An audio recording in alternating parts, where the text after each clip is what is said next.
Welcome back to The Explainer. Today, we're diving into something that sits right at the intersection of high-stakes Wall Street finance and, well, a pretty intense philosophical battle over the entire future of artificial intelligence. We're unpacking Palantir's second quarter earnings report, and honestly, it's a massive one.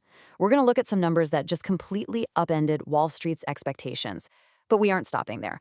We're also dissecting what we're calling the AI culture war, a dramatic shift in corporate philosophy driven by some incredibly aggressive commentary from Palantir's CEO. So we've got a story of surging revenues on one hand and a fierce ideological battle over how AI should actually be built on the other. Let's just dive right in and look at the first big number. So $1.94 billion. That's not just a big number, that is Palantir's total revenue for the second quarter, and it is a massive top-line success. This $1.94 billion figure completely topped Wall Street's expectations. In the world of enterprise software and defense contracting, missing or hitting your revenue marks totally sets the tone for your valuation. And here, Palantir didn't just hit the mark, they comfortably sailed right past the consensus estimates. It's a huge win. But revenue is really only half the financial story here. Let's look at how this translates into actual profitability. 41 cents. That is Palantir's adjusted earnings per share for the second quarter. Now, to give you the proper context for why this is such a good deal, the wider analysts' consensus, basically what Wall Street agreed they expected Palantir to make, was only 35 cents. So they beat expectations by a very comfortable 6-cent margin. When you combine that $1.94 billion revenue beat with this 41-cent earnings beat, you get a crystal clear picture of a company that is operating incredibly efficiently right now. But the obvious question is, where exactly is this surge even coming from? Section 1. U.S. commercial growth. Just take a look at this massive leak in Palantir's U.S. commercial business. We are talking about a staggering growth rate of nearly 150% year over year.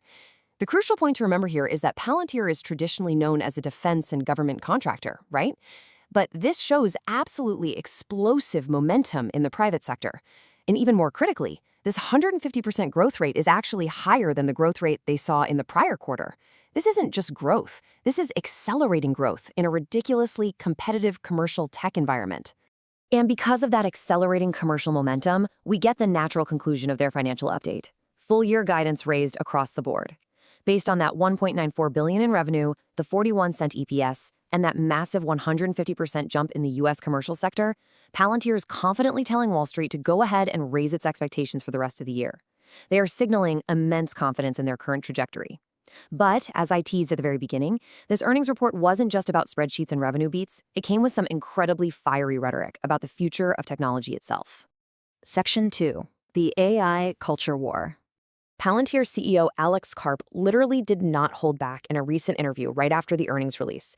He stated, "We have people trying to drug addict us to a future they believe they control." Karp is doubling down, and I mean hard, on his criticism of closed-model AI competitors, specifically calling out companies like Anthropic and OpenAI. He is using some incredibly visceral language here, essentially comparing closed ecosystem AI business models to a form of addiction, where the creators hold all the control. Let's break down exactly how he frames this massive divide. Karp's worldview draws a really stark contrast. On one side, he claims competitors like Anthropic, whose CEO Dario Amodei he specifically mentioned, want to march us into a future where we own absolutely nothing. A future where our businesses aren't profitable, where none of us have jobs, and, perhaps most pointedly for a defense contractor, a future where our adversaries win. Now, contrast that with the future Karp promises for Palantir and its allies. He states that they are guiding the industry into a future defined by growth and jobs.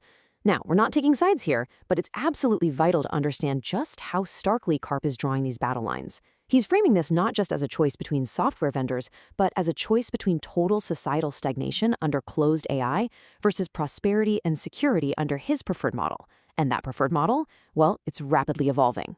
Section 3. The open source pivot. Alex Karp's letter to shareholders outlines a massive strategic shift. First up, he declares that a global movement is emerging. Second, and this is really the core of his argument, he warns of the severe risks organizations face if they hand the creators of closed language models the keys to the institutions.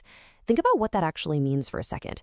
Karp is arguing that if a massive enterprise, or say a government agency, relies entirely on a proprietary closed AI model from a single tech giant, they are effectively surrendering their institutional sovereignty to that company.